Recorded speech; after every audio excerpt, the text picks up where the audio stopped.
My name is Jill Beck. I'm the founder of Go Long, which is a burnout coaching service. And we focus on women over 40, but we serve everybody. And I have the distinct pleasure of introducing Rabbi Paul Strasko. And Rabbi Paul has a unique background in terms of how he got to his place today. And why I wanted to have this discussion was around the fact that I was on social media and I also like to keep up on the news. And to me, it was just absolutely galling to just see the amount of anti-Semitism that's been happening across the world, and in particularly on US college campuses.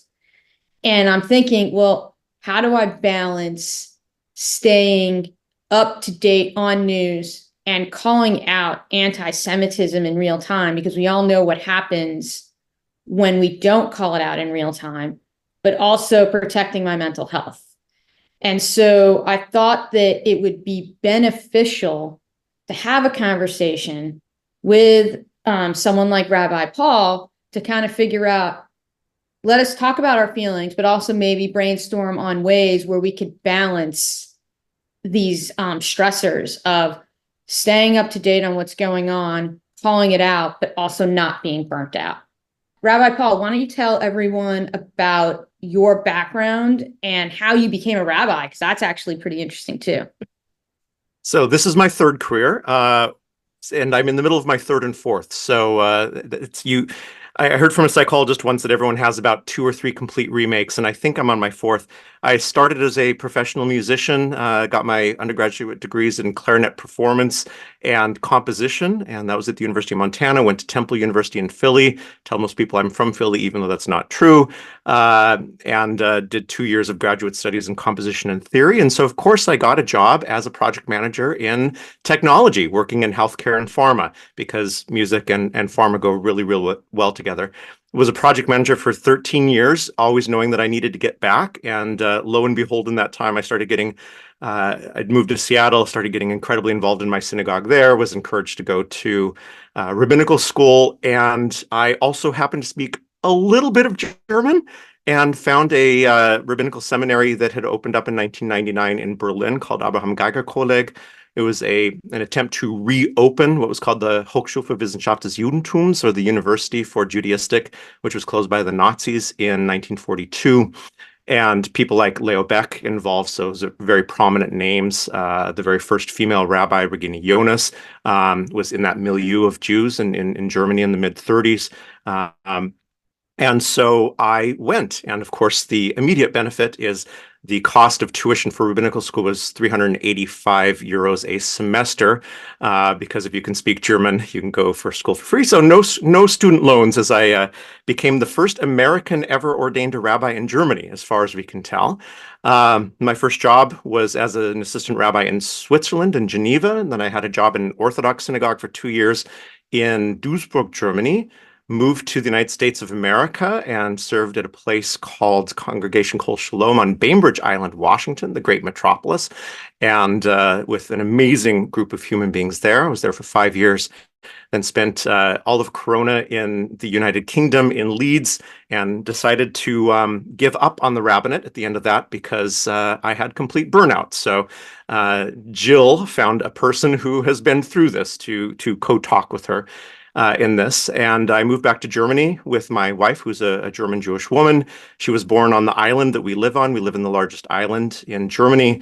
And I had intended on just writing for the rest of my life. And then I started getting phone calls from people, can you please come to our community and serve? So now I am nearly every holiday in an Orthodox synagogue in Mannheim, and I'm now the official rabbi for the egalitarian minyan in Düsseldorf, which is what we call an Einheitsgemeinde, meaning all Jews of all, if you're American, none of this will make any sense.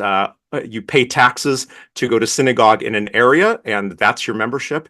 And so if you're Reform, or if you're secular, or if you're Orthodox, you're all part of the same synagogue. So inside one building, we have Orthodox, Chabad, Bukhari, and egalitarian, somewhere in between American Reform and conservative. And I'm the rabbi for that congregation, and I am writing books and have about 3 coming out in the next 12 months. And then Jill got a hold of me, and I do this as often as possible. And at the same time, I have a YouTube channel called Bait Virtuale, about 120, 130 videos. I stopped posting after October 7th. Maybe we get into that and why that was.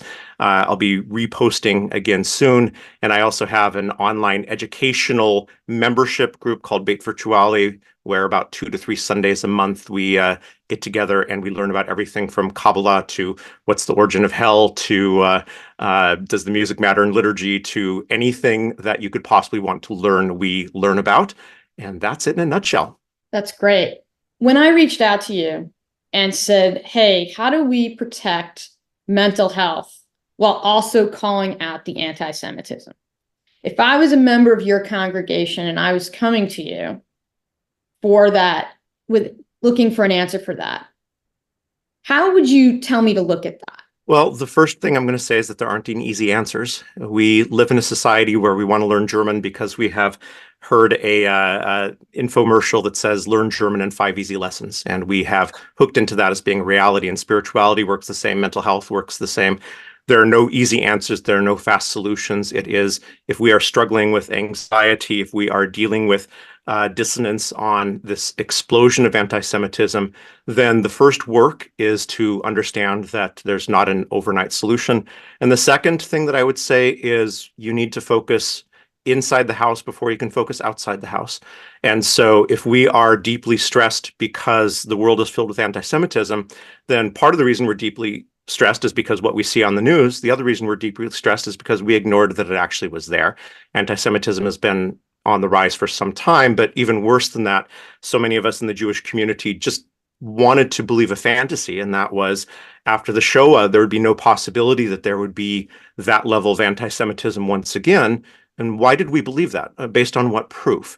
There were horrible videos that originally came out of Dachau, and then later we learned more about the full extent of the Holocaust. And because the videos were so shocking, our assumption is that nearly 2,000 years of institutionalized anti-Semitism could be taken away in 3 to 4 generations of seeing some black and white movies that more and more people are doubting. 20% of people under 25 in the United States believe that the Holocaust didn't happen.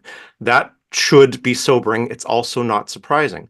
So if we feel anxiety because of that dissonance, then the first thing that we need to deal with is we ourselves had fantasies. And so how can we inform ourselves to get a more realistic picture of the world before we can then call out anything outside of our house?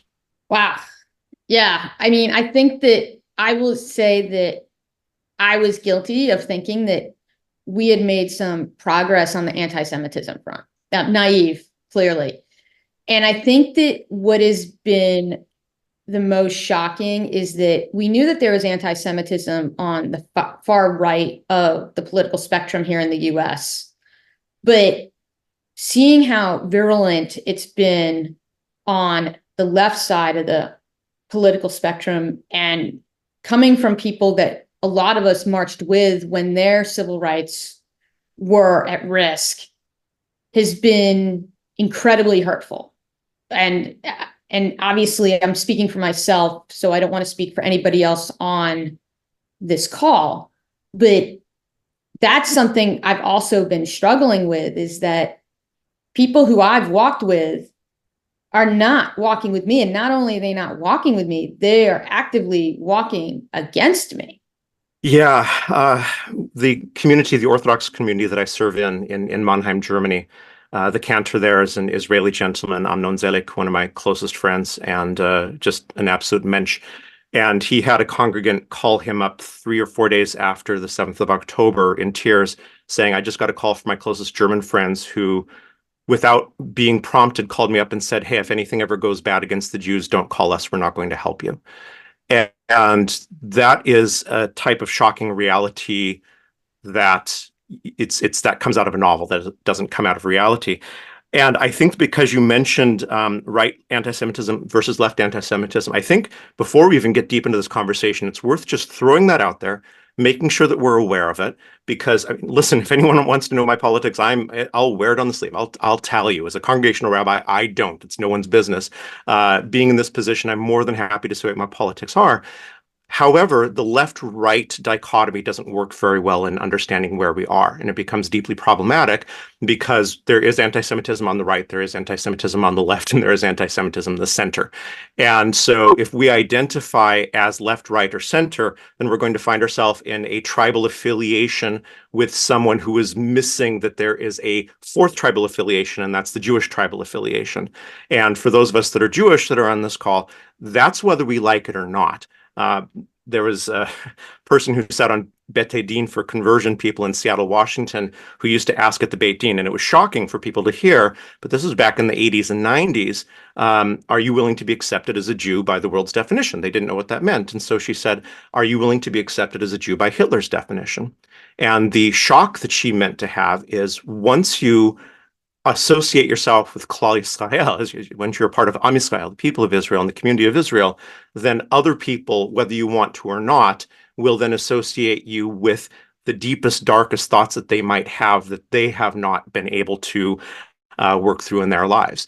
And so whether that's attached to the right or the left, part of our cognitive dissonance is if we were left of center, which the majority of American Jews are, if we were left of center, and many of our friends who are left of center are saying sometimes terrible things or sometimes just being frighteningly silent, then it's hard to understand where do our politics lie. And the answer is our politics still need to lie with who we are as our most authentic selves. That doesn't change anything. What does change is we need to understand why it is that there is right anti-Semitism, why it is that there is left anti-Semitism, and not get defensive because they exist. We need to understand it, call it out, see where it comes from. Otherwise, we can't discuss it. If we don't understand where left anti-Semitism comes from because we ourselves are on the left and that makes us uncomfortable, then we're going to be in the same anxiety and anti-Semitism burnout tomorrow because we haven't actually looked at the issue in the face. That's a good way of looking at it. I didn't think of it like that. How I've been looking at it also is that I feel as though there have been certain politicians here in the US that have kind of been trying to use us to make their own points, as opposed to, I question if they're genuinely supportive of the Jewish community. And so I've been trying to navigate that as well, that I don't trust some of the intentions out there. Yeah, that's we're reading three levels into four-dimensional chess as we're doing this, and I think that part of the stress is we are then engaged constantly in level 1, level 2, level 3, and double and triple thinking everything. And I think that there's a lot of it seems to withdrawal into a smaller area to begin before we can once again spread out, because so much of that stress is trying to understand things that we're not experts of. I mean, I've academically studied anti-Semitism for about a decade, and every day as I continue studying this, find things that blow my mind and I didn't understand before. I teach this, and I was unprepared for what happened after October 7th. So if I teach this academically, if I've written and spoken publicly on it and it shocked me, then how can we, if we have a life that's outside of that academic pursuit, understand ourselves? So in order to even be able to address this, yeah, I think that we can double think everything that happens. I think, a much more simple tact, and that is, all right, who am I going to call at 2 a.m. if something happens to me? And if that list of people is 5 people, I'm not going to be sad about that. I'm going to admit and be grateful with all of my heart that there are 5 people that at 5 a.m. I can call. And listen, I'm living in Germany. I'm living in Europe. It's a different sort of thing. And after October 7th, one day after, there were Stars of David that were painted on Jewish houses in Berlin of friends. It was 1939, 1936 being repeated all over again. So there is a level of rawness living in Europe that I think American Jews are seeing more clearly and universally for the first time. And so it's not tinfoil hat and paranoia to say, oh no, let me, honest to goodness, in the age of having 900 Facebook friends, let me actually look at the word friend at a deeper level and say, who is it that I can trust?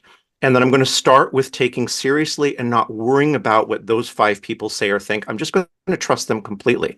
Everyone else, I'm not going to build my ego around what they say or not say. So if there are people who are perhaps instrumentalizing Jewish ideas within United States politics, that's going to be less meaningful to me than working on those 5 relationships that are meaningful. And then the 5 others of people that might look to me, then I start branching out in order to be an ambassador to those people or to build deeper bridges. But I'm going to withdraw into a much smaller version of myself so that eventually I can re-expand into my life. Yeah, I mean, it does feel unsafe. And, I've seen what's been reported, quote unquote, reported by the BBC, which I used to think was a trusted news source.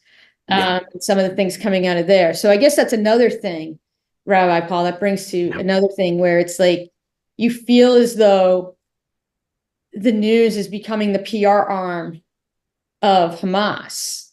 And one of the things that you and I talked about also in our pre-call was around how being pithy and witty, and it takes so many more words to kind of counteract people being pithy and witty while they're being anti-Semitic. So maybe you can elaborate a little bit on kind of the ratio of words that you need to do to counteract that kind of hate in like 3 words. I wish I had the name of the comedian. There's an Israeli comedian who last December addressed this perfectly and disarmingly on stage. He said how fascinated he was to hear the chants that are on college campuses and in town squares around the United States and around the world. And he would chant things like, "There's only one solution, Intifada revolution," which I've actually woke up in the morning chanting because I've watched so many videos of what's going on that it becomes in my head. It becomes an earworm, an ohrwurm. And so if that's stuck in my head, how much more so if we don't have any armor up to have that stuck in our head? And what this comedian said is he chanted through all of them. And he says, and of course, the Jewish standpoint, our hasbara, our ability to explain it is there is only one solution, to really sit down and get together. And he went on. It was quite hilarious. And it's truth. That is the absolute truth. The only problem is it's not pithy. And we don't have the attention span in order to be able to deal with that. And so, again, from a personal standpoint, the work that we need to do is it's almost like adding a layer into all of our thoughts. That it's kind of like if anyone's ever taken anger management classes or that sort of thing. We can joke about that because in Jewish tradition, Moses probably needed anger management classes. So we come from an honest background of people with anger management issue.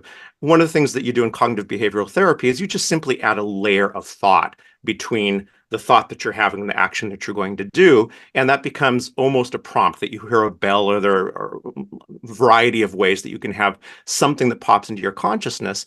And every time that we hear something that stresses us out, that we find ourselves chanting from the river to the sea because it's so pithy and it's just stuck in our consciousness, that we have to have that little thought saying, it's more complicated, it's more complicated, it's more complicated. And then there's the decision tree. Is it more complicated and I want to find out what is more complicated about it, or it's more complicated and I will take a step back from it and just understand that it's more complicated? Not everyone should be called in their life to become an expert about this. On the other hand, if 90% of the news sources out there are giving misinformation that are then causing us to doubt ourselves and causing Jews themselves to become great. Listen, I'm not here as an ambassador for the state of Israel. I have lived in Israel for 2 years of my life. I have a passionate relationship with the land and many of the people of Israel. And then I have my own critiques of different things that happen there. We're allowed to have that complicated conversation. It is incredibly complicated, but we should also be allowed to say, when someone says from the river to the sea, 2 things. 1, do you understand what you're saying? And 2, this is complicated. And if someone wishes to engage with us after we've said this is complicated, then that's a wonderful gateway. If someone's not willing to engage with us, that's someone who cannot be engaged with at this time. Doesn't mean that they are a human of lesser value. It means they're a human who has been programmed in that moment in such a way that there is no safe relationship with that person. And so we have to understand that the war of words, the war of media, is being won by people who are brilliant, human beings who have the best marketing strategies out there. We don't have that in Judaism, and the state of Israel has been historically horrible at marketing itself. They've gotten better over the years, but historically horrible at it. Hamas is brilliant in marketing itself, and they have captured an entire generation of non-Jews and some Jews to believe what is being said. And just to add one more thing onto this, because I think our news sources are important without getting preachy here. We do need to feel comfortable with saying, I'm going to look for new news sources. And there are some really easy tests that this has given us, even in the last week. If your news source that you go to for information says 4 hostages were released by Hamas, you should stop going to that news source because they weren't released.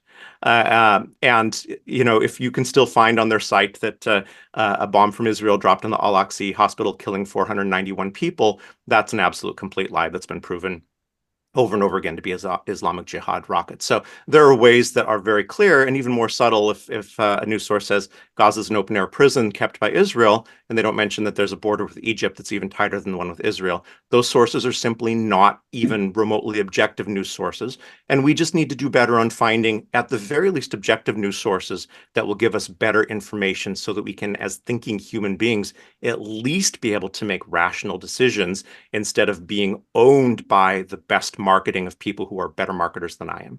Yeah, so a couple things there. I reached out to the Seattle Times. So for those of you who don't know, I'm based in Seattle. And they were writing about the coverage at the University of Washington, which is 2 miles from our house. And there was a lot of very anti-Semitic graffiti that was there and protesting that was taking place. And I reached out to the journalist who was covering it, and I called him out on the fact that he was basically both siding the discussion about what was being done on campus. And Jewish students were protesting peacefully. And there was a lot of hateful graffiti that was put on there, and there was a lot of hateful chanting that was happening. And he said that when I asked him, he said, well, I can't pretend to know what was in the hearts of people saying, long live the Intifada. Like, that's what he said to me, that he couldn't pretend to know what was in the hearts. And so I said, well, if I use the N-word, would that be okay?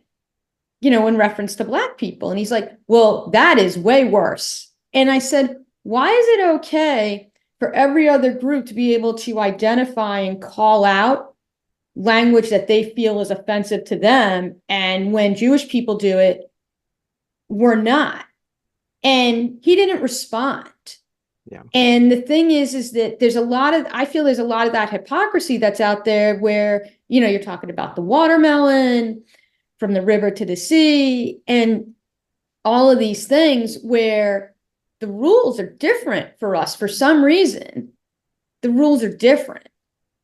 And so that leads me to really my next question is, one of the things I talk about with clients is around establishing boundaries to prevent burnout.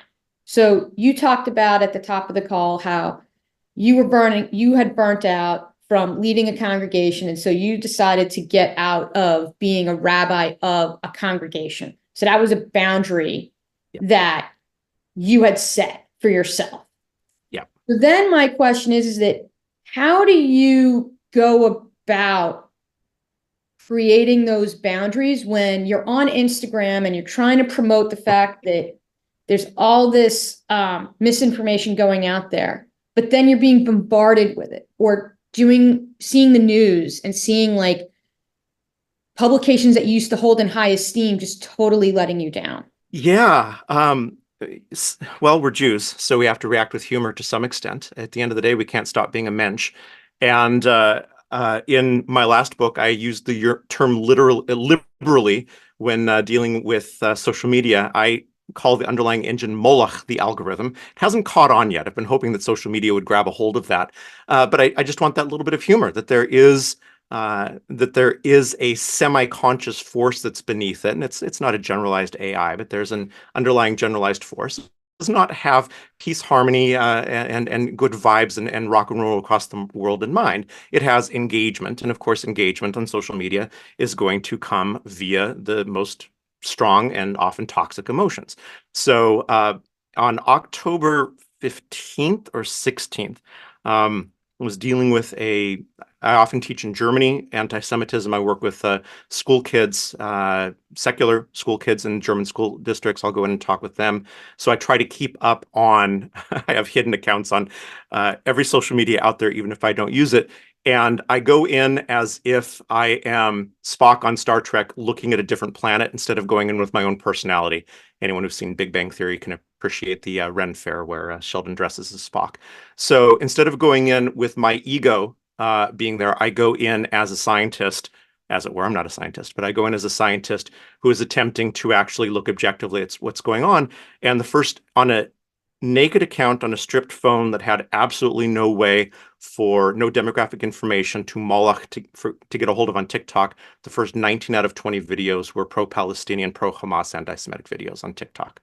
So we have to have some understanding what we're up against. And the first exercise that I do in order that we understand what's really going on, it's basic numbers. When I go into a German school district, when I did this also in the UK, when I did this in the United States, the first question I ask to a secular group is, how many people are there in the world? And around 8 billion. Most people know that. That's great. How many Jews are there? And then I stop and I say, what percentage of the world population is Jewish?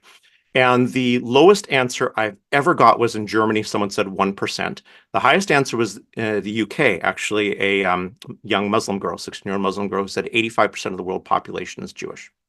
The average answer that I've gotten, and I've done this exercise since 2012 in Germany, I've done this at probably over 100 schools, the average answer is 15%. So in secular schools, for youth on an average 16 to 18 years old, the belief is that there are roughly 1.2 billion Jews on the face of this planet. And of course, the actual answer is 0.2% of the population, or 16 million people are Jewish. And then, of course, 1.8 billion people in the world are Muslim, and about 25% of the population is Christian. So we are 10th on the scale. And so we have a tiny, tiny, tiny population, but yet the belief in the world, in the just basic collective consciousness, is that Jews are one of the numerically most dominant groups on the face of this planet. So then the next question that I ask these groups after I say what the actual amount is how can we be so wrong? Because that's not, oh, I got a B on my test instead of an A. I've flunked the test and I need to throw out everything I've ever learned wrong. That is wrong on such a profound level that we're not even in the same world. And the answer is, well, that's all I ever hear about is Jews. That's all I ever hear about is Israel. And there it is right there. That's what's being talked about. So in order to even be able to address this, we first have to know what we're dealing with. And that is, we're a tiny minority population that is the official two things, the official scapegoat for everything that goes wrong. We are, those of us who are Jews, we are Jews, but collectively we are the Jew, capital T, capital J. And that is the scary person with the hooked nose and the black hat who is hiding in the corners and who's controlling the things of the world. And that for the last 1600 years of human history in European and Western history, and the last roughly 1300 years in the Islamic world, has been the boogeyman whenever anything goes really, really wrong, is that hidden cabal that exists. So you can know a Jew, but in the collective conscious, there's something that makes 18-year-olds Western worldwide believe that there are 1.2 billion Jews on the face of this planet. So once we understand that, and then we see what's happening on social media, it's like, oh, wait a second, there's 16 million Jews. A certain percentage of them hate Judaism in the state of Israel as it is. So let's say we've got a smaller percentage of that actually have a positive identification with Judaism. And out of the rest of the world, in Japan, roughly 20% of the people hold anti-Semitic views without ever meeting a Jew in their life. So there's a collective conscious issue that we're against. So is that something that is personal to me? No, that's something that has grown into the collective consciousness. So it's not personal. It is a fact of the world. It's not a fun fact. It's not a pleasant fact. It's kind of a terrifying fact. But it's not going to be used to be terrifying. It's going to be used so that I can actually understand what's being said to me. I can understand what's being said online. This isn't a human being talking to me. This is an ideology using a human being as a mouthpiece. So it's actually never personal, strangely enough. And understanding that liberates me from it ever being personal. And then I can just really easily delete that person who makes a nasty comment on a video I post on YouTube. It hasn't hurt me anymore because I don't have Jane Doe or John Doe who has said, Rabbi Paul, you're a horrible person. All Jews should die. What I've had is a mouthpiece for an ideology that doesn't understand what's going on, who has said words that they've been programmed to say. It's not against me. It's just something in the air. So my job is to do the best I can in my tiny world to slowly chip away at that. With that, what if it is personal in the sense that like you've lost friendships over this? So I could say that I've lost a couple of friendships since October 7th, and I have a feeling I'm not alone in that. And so that, to me, that's personal, right? I can see what you're saying with kind of just the other stuff with like press or just random people commenting. Yeah. But I've lost a couple of friends over this, people who I consider to be good friends. Yeah. Boy, I wish I had a beautiful and sweet and rabbinical answer for this one. I have a non-Jewish family that has not spoken to me in probably about 8 months and have been told that your politics are not welcome in our house. And my politics being we should be concerned on what's going on with Jews. And I and my friends have felt threatened and that sort of thing. And that is seen as politics instead of existential. And so I can answer how I've dealt with that. And how I've dealt with in each case is, instead of, when I have a response like that causes a relationship to be either over or on hiatus or jeopardized, then the response to give back is not fighting fire with fire. That's anyone who's ever studied nonviolent communication, anyone who is acting out in that moment, they have an unfulfilled need, and their unfulfilled need is that they themselves also don't understand what their anxiety is dealing with Judaism. Again, I go back to, I've studied this academically. I'm constantly surprised by what I see. Most Jews have not studied academically, so why should we be surprised? And then non-Jews call the Homer. How much more so would non-Jews not actually understand the depth of what's going on here? And so, yes, I'm not going to be a hypocrite here. I've taken it deeply personally. I have had tear-filled moments and hours in my life dealing through this, so without a doubt. But what I have not done is sent back responses to these that are inflammatory. I haven't burnt bridges. I've said, I think that we're on different pages here. I hope that we can find a time that we can talk face to face on this. And then before I have those conversations, I need to go through every tool I know in CBT and nonviolent communication. I then need to use a good tool set to then have a conversation with someone. But I'm going to be really, really honest. When that happens, there is a realignment of friendships that has happened in this. And there are some friends that I've lost that I will never have them as friends again. And I'm going to go ahead and mourn that. I'll go through a mourning process, but I'm not going to try to get something back where the injury is so profoundly toxic. In order to understand what a friendship is, that's why I make the 2 a.m. question. Who can I call at 2 a.m.? Because if I lost a friend who I thought that I could call at 2 a.m., then I couldn't call them at 2 a.m. And so I should be very grateful that I have a piece of information that when the chips are down, I'm not going to be devastatingly hurt in that moment. It's awful. It is a horrible thing to admit. It is devastating. But it's better to admit it than to live under a fantasy that doesn't exist. So there are some people that I thought I could call at 2 a.m. that I can't call at 2 a.m. anymore. And there's a few people I didn't know I could call at 2 a.m. that now I can. And that realignment of friends has also given me a realignment of where I give my energy. I've got a limited amount of energy. And so there's a few people who were more casual friends who are now some of the most amazing human beings that I share my soul with. And those are people that I can call. I have another category, and those are the people that are in that gray area that are friendships that I've lost, that at some point I will do the work to try to heal. But I'm a little too angry right now to do some of that work. And as long as I know that I'm too angry, then I'm going to go ahead. I can't engage in the best version of myself with my best tool sets. I'm not going to try to heal things where I'm not going to be at my best. So I can also be honest with myself and say, I'm not ready for that yet. I need to do some personal work before I can talk with Joan or Jack. And then once I've done that personal work, then I'll go ahead and reach out. And if my hand is slapped away as I've reached out, then that's also given me information. It will hurt in the moment. And maybe we can talk about what mourning processes are as well at some point. But I go through a mourning process, and then I look at my wife and I look at the people I can call at 2 a.m, and I give utter thanks for those people being in my life and focus on that. I think the mourning process is an interesting way to look at it, something to kind of think about at least for my situation. I know in terms of the conflict resolution, we have at least 2 executive coaches on this call and 1 therapist on this call. So I'm sure that they deal with that in terms of the work that they do, whether it's in the workplace or personally. and different strategies there. Rebecca posted in there, and Rebecca, if you want me to read it, I'll read it, or you could say it if you want to articulate your thoughts. Yeah, I'll just share. I mean, what's also been really hurtful, I've been very active. I'm a Stanford Business School alum, and I'm very active in the Jewish Alumni Chapter, organizing educational events. But what I realize is very hurtful is well-meaning friends who don't consider themselves anti-Semitic. And I wouldn't say that they're anti-Semitic, but they are very ignorant about what anti-Semitism is and what it looks like today.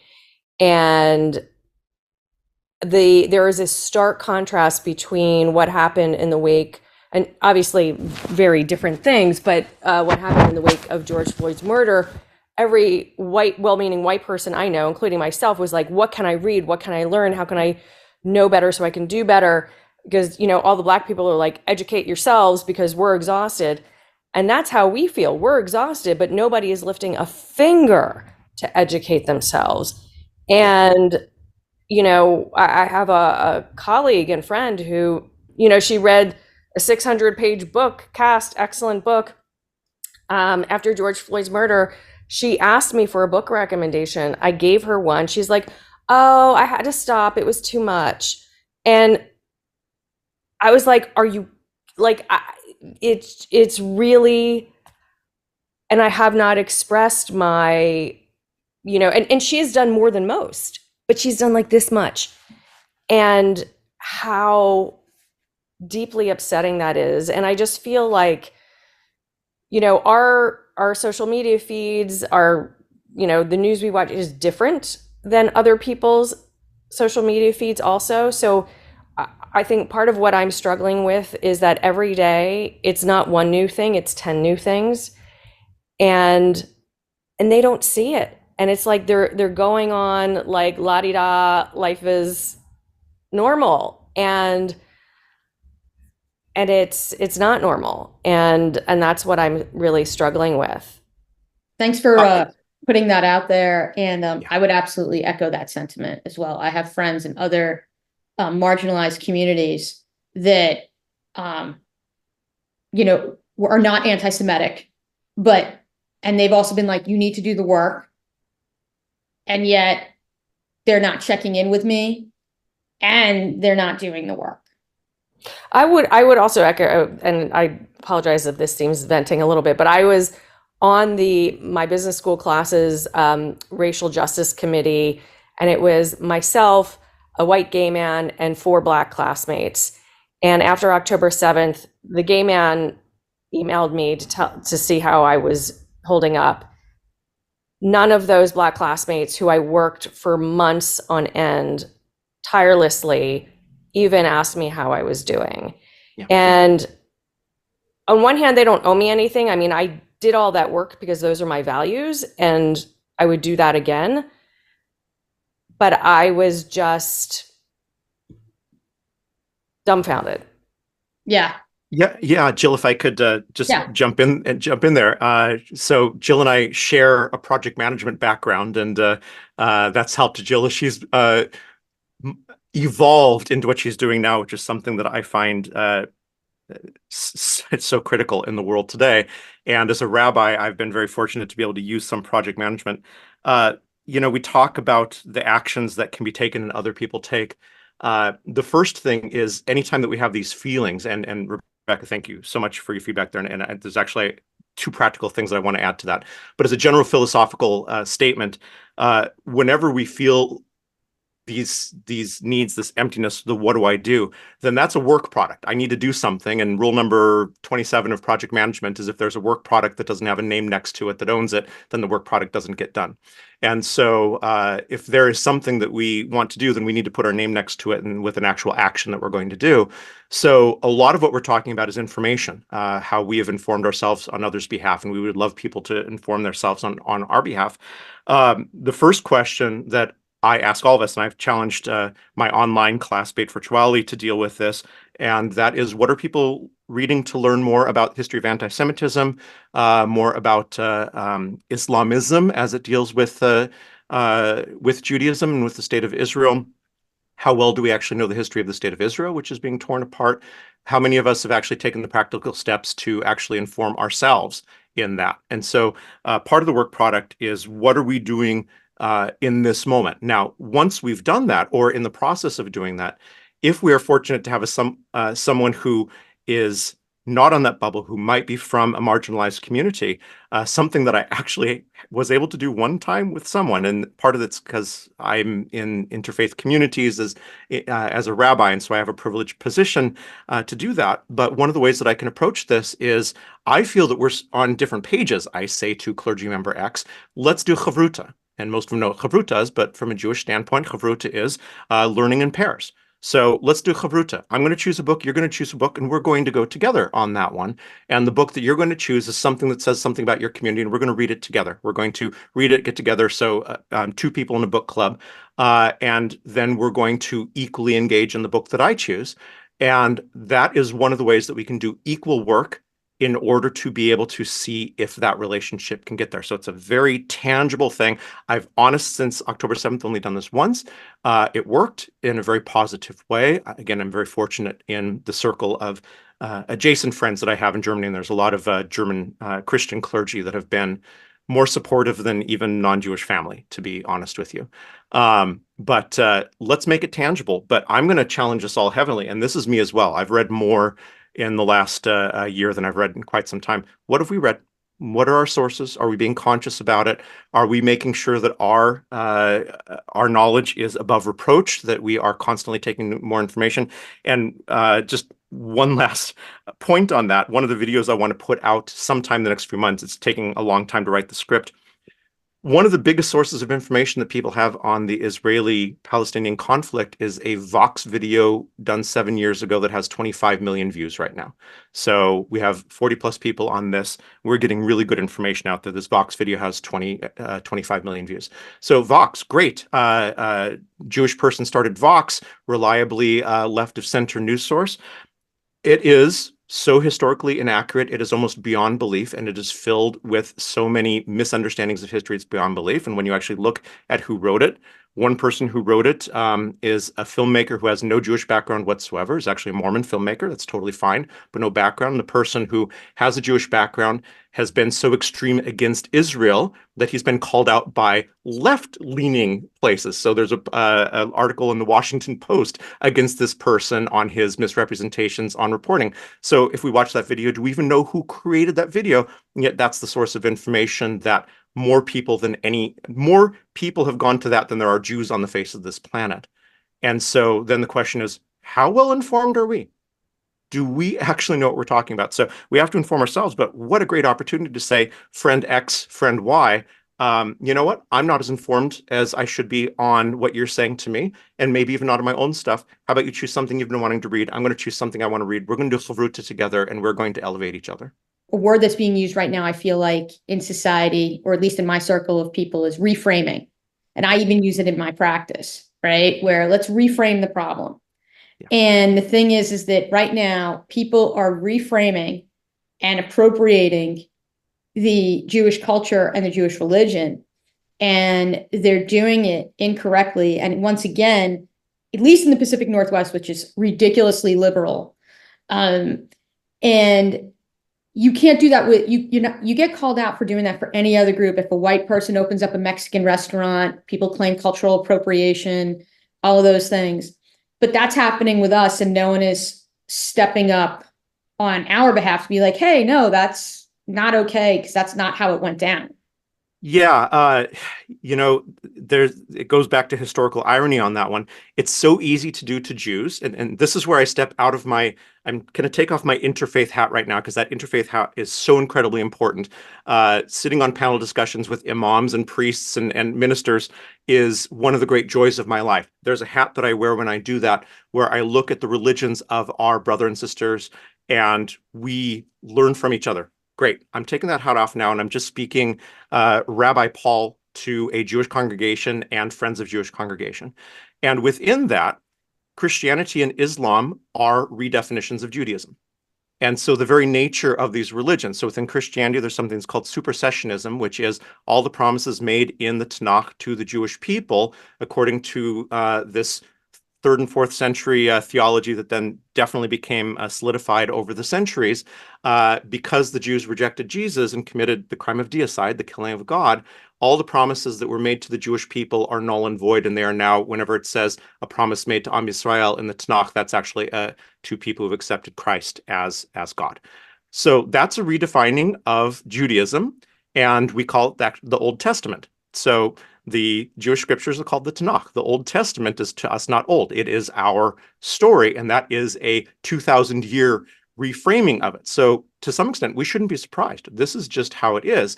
On the other hand, were we aware that that is actually what Christian theology is? Now, Christianity, amazing religion, most effective religion in the history of humankind. More people are Christians than have ever been any other religion, all other religions combined. It is filled with life-changing metaphors and symbols. So this isn't against Christianity. It is an acknowledgement that the nature of Christian theology is a supersessionist taking of the Jewish narrative and rewriting it. And Islam, as an Abrahamic religion, does it in a slightly different way. Islam and Judaism are very similar. Christianity and Judaism are not. They're similar, but more like distant cousins. Islam and Judaism are 80 to 90% overlap on all the levels that matter anything theologically and ritually, something that we forget way too often, as do Muslims probably forget way too often. But also by saying that Muhammad is the last of the prophets, it's also a rewriting of our ability to see our prophets for who they were and to have our relationship with them. And I do an exercise with Jews, and I'm going to do it right now. And just inside your heads, how many times a day do Muslims pray according to Muslim religion? Yeah, 5. Okay, I'm seeing it right there. How many times according to Jewish tradition do we pray a day? 3. So there's usually a much longer delay. Thank you so much that I saw the fingers there. But it's really interesting. Jews actually pray 5 times a day as well. It's just that we've hidden it. We've created, so we've got 3 times a day we pray the Amidah, 2 times a day we pray the blessings around the Shema. And we've combined the evening Shema and the morning Shema with the morning, evening Amidah and created 3 out of 5. We are such a similar religion to Islam, but we tend to apologize for knowledge of our own religion. And that's part of how we, I don't like using words like combat. It's part of how we create a strength among our own personal understanding that it's harder to rewrite our story, because Jews actually, we don't know our story very well. We passively accept it because we've got really great teachers and rabbis and writers out there who do the work for us, and I'm including myself. I stand on the shoulders of giants in this. But we take for granted the great Jewish knowledge that's out there. Part of how we exist in a world where people are rewriting our story is to know our story better than they do. And oftentimes we don't. And that can be really tricky as well. Or we passively know it instead of actively have a handle on it. Wow, that was incredibly powerful. There's another comment from Rebecca I want to acknowledge, and I think it's an important one because I felt it when obviously George Floyd's murder happened, is around having to be knowledgeable about history. It's a privilege where you don't have to know these things. And one of those things that I think became very poignant for me was the discussion of the talk that Black parents have to have with their kids, particularly their sons, once they get their license. And in terms of how you conduct yourself. And it made me think about my nephew, who one of his closest friends happens to be Black. And, they both are in suburban New York City. They're on Long Island, right? They both, I would argue, are, in relatively privileged backgrounds. But how my nephew acts, he doesn't have to think about that. But his really good friend, his parents had to have a talk with him. And I think the thing is that, and I thought like, oh, wow, that's something I've never thought of, but I could totally see makes sense. And I think that there's a lot of people who, again, they have the privilege of not having to think about the Holocaust, and they just know it as like a high level thing. And they said like never again and all these other hashtags that were just performative. But you're seeing what's happening is that they don't really want to know. And they don't realize the privilege that they've had, that they haven't had to protect that history from being erased. Yeah, I mean, it's little critique of ourselves again falls into this one, and I appreciate what Rebecca wrote there so much. It is a privilege to not have to know these things. I think that we now get to step into acknowledge the time that privilege has stopped existing, and it's harder than heck to do. I'll give an example of how we definitely don't do this as much as we would love to do it. After the Christchurch mosque shootings in New Zealand, in the congregation I was at the time, I went to a Muslim friend who is a local teacher, and I said, okay, so this horrible thing just happened. What can we do? Right? This is what we as Jews try to do. What can we do to help? Now, I, for one, am tired of the hopes and prayers, right? For me, prayer is a meditative focus. It's not a magic wand. I'm not Harry Potter. I'm not going to be able to say Wingardium Leviosa and levitate the problems of the world out of the way. So I'm going to have to actually do something practical. Otherwise, what's this about to begin with? And so rather than saying we send our hopes and prayers, which to me is, I can't do it anymore. I'm done doing it. I'm not going to send platitudes when there are people dead in a mosque. What I said is to my friend, can you please recommend 2 or 3 books written by Muslims from a Muslim perspective, so that the Jewish congregation can better understand a Muslim perspective, and so that we can be better. The term ally has been used in multiple ways and can be possibly problematic after October 7th. So rather than using that word, so that we can be good partners in this relationship with something greater than us, as co-religionists or co-people who exist within spiritual traditions. And so he had recommended 2 or 3 books, and I sent them out to the congregation and said, okay, we're going to have this class in 2 weeks, but I'm not an expert on Islam. So I'm not going to come to teach Islam. What I'm going to do is I'm going to come and we're going to talk about the book together. 20 people came, no one had read the book. And so there it is. The expectation was that I was going to go ahead and do the work and then pass it on, and then none of us have earned it anymore. So it's not just that this privilege is over. We have to once again understand it's not about rights, it's about responsibilities. We have obligations to knowledge, and until we take that seriously, then we're not going to be able to rewrite our own narrative from our own voices. Yeah. I guess we'll close. I have one last thing that I wanted to bring up that just popped into my head, is around like the Pittsburgh synagogue massacre, right? And I think that was the thing where there was all this collective outrage over that and the thoughts and prayers, but like, that's terrible, a place of worship. And for some reason, it's a bridge too far to support what happened in Israel, but it's okay to be like, oh, that's not cool what happened in Pittsburgh. And so there's just this like very, very visceral hatred. Yeah.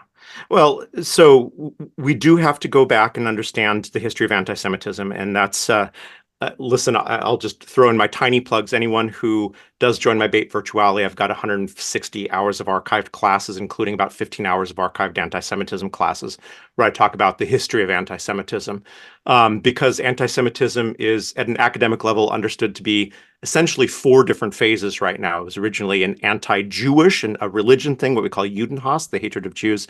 That comes from the 4th century, the charge of deicide, the Jews murdered Jesus. In the 19th century, religion started fading away as the most important thing, and so that then became what we call anti-Semitism. That was that Jews are racially inferior. Once we hit the 20th century and the founding of the State of Israel, what we then see is a movement from anti-Semitism into anti-Zionism. And then there's the big argument, well, wait, why can't I criticize the State of Israel? Well, you can criticize the State of Israel. Just, do you criticize China and what's doing to the Uyghur people? Do you know what's going on in Yemen? Do you know what's going on in Syria with 500,000 people murdered in the last 10 years? And so on and so on and so on. So if we're criticizing the State of Israel disproportionately to anyone else, then that's not anti-Zionism. That is anti-Semitism. So anti-Zionism became then a cover for anti-Semitism, but woven into that is still the religious charge of deicide and still the racial inferiority. They're all tied together. None of them have been wiped apart. They just keep on growing like a nesting doll on top of each other. And then we add on to that the Islamism, anti-Judaism that exists within Islam. And that's the scariest thing perhaps for us to talk about. And when we're talking on the left of center politics, we have tried to be allies of people who've been Islamophobic within the larger society. And then we're finding, well, what do we do with that? Well, there's a difference between Islamism and Islam, and we need to understand that difference. And Claire, I see that you want book recommendations. That's one of the book recommendations I will give on that. And so in order to have any sense of this at all, we need to understand how many layers there are and have some knowledge of it to even get to that point. And then we can start unfolding that and being able to look at that. But that's so much information that does take work. But at the same point, there's tangible ways that we can actually learn that. I want to thank Rabbi Paul for being so gracious with his knowledge, and him and I will sync up to get some book recommendations and put it in the show notes. Yes. And if there's any further questions you have, please let us know. And we appreciate the allies who also joined. I know that there are some people here who are not Jewish who joined this call, so thank you for making the time. And with that, I hope everyone has a great day. So thank you.